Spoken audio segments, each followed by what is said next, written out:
Welcome, ladies and gentlemen. This is Jay Haft here. This is episode 27, part 2. These are all my opinions, like all the episodes. And we're going to focus on a few things here. And this is Beaver Dam in the state of Wisconsin, a corrupt criminal enterprise. And this is a true American horror story. We're going to focus on, is the Wisconsin DNR a terrorist group, and should they be put on the terrorist watch list? In my opinion, yes. And I'm going to say sorry for putting this 2 episodes, but there's so much, and I know people like the shorter ones better because some of the stuff can be kind of daunting. This is an email from Rob Davis, of course, and Susan Joseph. She's the lady that had the dam report, and she inspects the dams. So you kind of want to think that that's her expertise, and that's what they're talking about here. So I'll show you this email here. And it says, Sue, thanks for looking into this. Jim, I don't know if you've talked to Ken about this or not, but it's my opinion that we do not have responsibility for public safety in this manner. I believe that falls to the city of Beaver Dam. I checked my schedule and I'm not able to attend the city council meeting Monday night. And it said on the bottom here from Susan Joseph to Rob Davis, of course. Rob said that Beaver Dam doesn't understand their safety responsibilities. They should be asking their city attorney for her opinion. I've asked a couple of people and will let you know what I find out about the city's responsibility. And it says, I found under chapter 62 cities, and Susan Joseph on the bottom. So it's kind of interesting, the dam lady, and they're talking about safety responsibilities, and, we know they were reluctant to fix the dam and stuff like that. And then this is kind of interesting too. So, public safety is supposed to be number one issue. So if you have problems with your dam or you're worried about it failing stuff, you would want to fix it. And that's what makes puts this whole story together, because we know they were reluctant to fix it. They didn't do it during the timeline, and 9 years after, the mayor says it's in perfect condition. So this is another email here. This is from Jim Congdon to Robert Davis, and that says, "Hi Jim, can you please tell me where Shaq's office is for the meeting on Friday?" She's the city attorney, Maria Shaq. "Also, if we get the rain tomorrow night that they are predicting and we have emergency dam issues, I will have to cancel last minute. If that happens, you can get an idea of their plan and their questions and let me know, and I will get them answers as soon as I'm able." How can you give answers if it's up to the weather? But it's just, it kind of explains that, if you're worried about having emergency dam issues, it should be a priority for your community to fix the dam, unless. That's the key there. So this is a Beaver Dam lake leveling monitor form, and I showed you how it was. They said it was 1900 plus, and this it's kind of weird because it says cubic feet per second before the board pull, and then it says after the board pull. So you can see how much it increased, and then they actually have on here the CFS at 4,800, and then on number 13 here, and then so which is like significantly higher than what they said. But it's kind of weird that they could have that. It says USGS calibrated lake over the gauge. So I don't know if he predicted that or whatever. But it was only June 3rd was 12, and then after they pulled the boards, it was 127, and 544 it was. So it like tripled when they pulled the boards on there. So I'll put that up there close so you can see that. But that it's kind of interesting because we know they pulled all the boards at one time. Okay, so this is another email from Rob Davis to Gary Hendricks. "I just want to clarify this because the city has questioned me, telling me that a flood wall would not be acceptable means of floodproofing. What would they like to install is a flood wall to the flood protection elevation that would allow some buildings to be removed from the 50% rule. So they're basically saying that they want to remove these from the 50% rule. So it is the buildings that back up the river who have a solid foundation. If you could provide clarifications, I would greatly appreciate that. And a lot of this, you know, I believe is because of Michael Furchow. And I'm going to get into that in episode 28 today. And then on the bottom, it says from Gary Hendricks to Rob Davis, of course.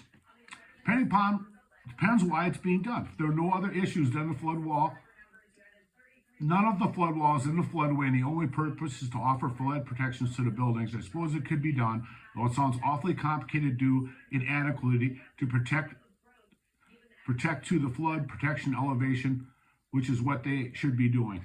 So basically saying it could be done, but as long as it's not in the floodway, it actually is in the floodway. Yeah, it's right in the river. If this is being proposed as a method to bring a structure into compliance with the city's floodplain ordinance for whatever reason, no, it's not acceptable.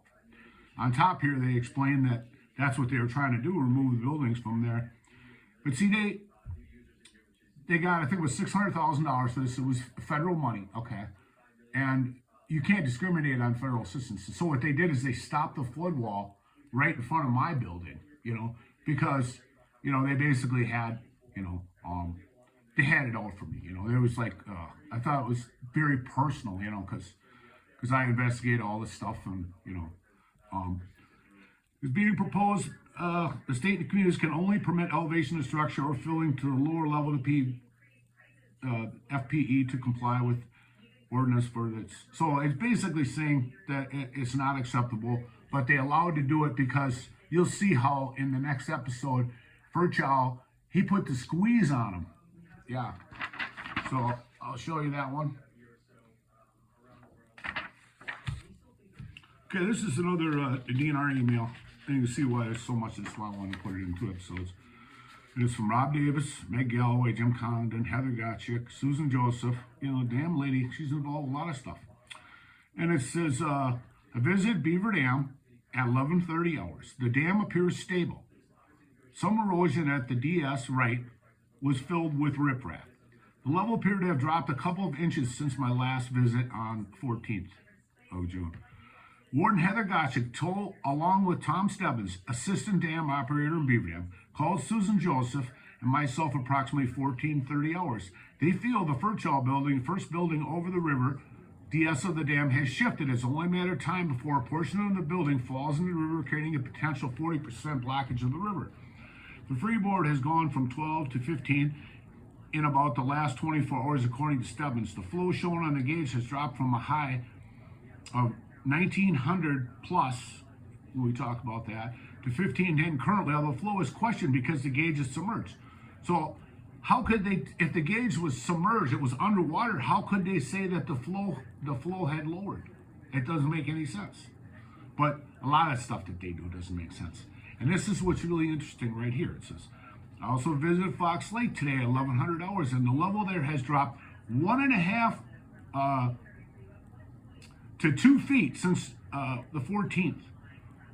And what's crazy about it is if you got a dam that's ready, you know, that's unstable, okay, and you got a building that's ready to collapse in the river, you know, that possibly, you know, could collapse, and there's flooding going on in the city, what you'd say, hey, Fox Lake, shut your dam down, please, you know.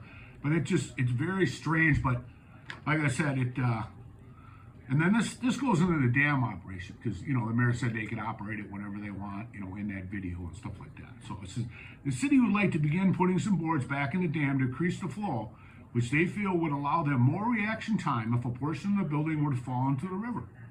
Sue and I were hesitant to put more stress on the dam, also with the potential for rain history of being unable to remove boards. This added more hesitation. We told them to go ahead and put some board in to reduce the flow, which is what they requested to do, but to be careful, monitor lake levels and watch the weather after it was done to keep a close eye on the dam. I believe that things have crested and the levels should continue to recede as long as they don't shut off more water flow.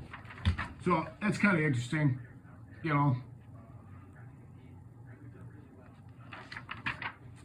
Okay, so this is another one here. This is about this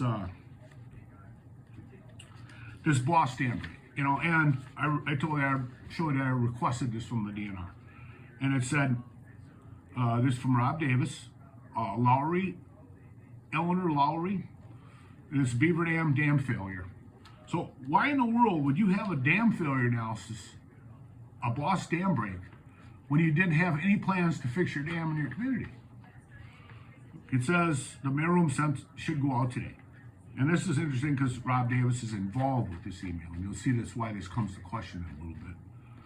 Thank you. I believe that I will need attachment F. I will not need it all. However, the page that I have copied, page 19, but I will need at least another page or two of it after that. If you look at the first column, cross-section, I will need from cross-sections 20 to 20.5. If you don't want to look for the cross-section number and don't mind, just copy from page 19 to 25 to be sure that we have enough. I think that Enter D should get it done, get it here on time if you can put it in today. And then it says on the bottom, from Lowry to Rob. So Rob, she said, hi, Rob, found the file.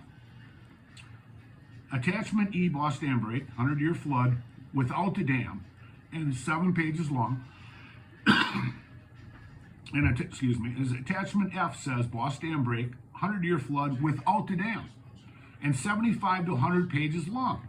Which one do you need? Also, should I send through the mail? Well, she probably wants to send through the mail, so it's not in an email, because I'm sure they didn't believe they didn't want anybody to see it. And they said it should go out today. So Rob should have got that. So, and he should be familiar with that, because it appears that he received it. Okay. So this one's kind of similar. It's another one about the Boss Dam Break. It says found the file. Boss Dam Break, 100-year flood, 7 pages long. And this is talks about the 101. I bet you thought you might make it a day without me bugging you. I have another favor to ask. I'm looking for some information on the dam failure analysis. Please send me a copy of the attachment of the dam failure analysis. That is the Boss Dam Break output from a 100-year flood without the dam. So when you look at it, you say Boss Dam Break, 100-year flood without the dam. So they have a 75-page plan for when the dam breaks, I guess. So that's pretty disturbing, when you look at the whole thing and you have to put it all into perspective. And this is when I made open records request for this. And it says, received your open records request submitted to Dan Hunt. He works over in Oregon at the time. We are very unclear exactly what documents you're looking for. To be sure what you want, it is necessary for you to review the documents prior to having them copied. We are aware of the dam failure analysis, but unsure about the 75 pages you are referring. So it's kind of interesting. You can always take and pause it if you want to look at any of these documents. And this is the last one here. This is from Jim Congdon, Dan Hunt, Laura Stemick, Heather Gotchick, Rob Davis is in there, of course, Ken Johnson. And this is from the DNR, from Don Corford. He was the guy that was one of the dam operators. This is after the flood. This is 2009, January 22nd. It says, with the known conditions of the buildings located in the waterway below, the discharge of the dam will not exceed the discharge from the dam that could possibly cause foundation failure and collapse of buildings. And this is the most important part about this email. I know in years past, we have discharged high volumes of water, which resulted in a faster lowering of the lake and maintaining level through the drawdown period, that with the verified conditions of the buildings, generating a significant downstream flow could cause significant problems and severe liabilities to the parties involved with the drawdown. So when they say in years past, and they admitted that it could create liability. So that's that email. It's a circus act. I'm sorry I had to put it into 2 episodes. Thank you, folks. Episode 28, focusing on Michael Furchow, will be coming up next.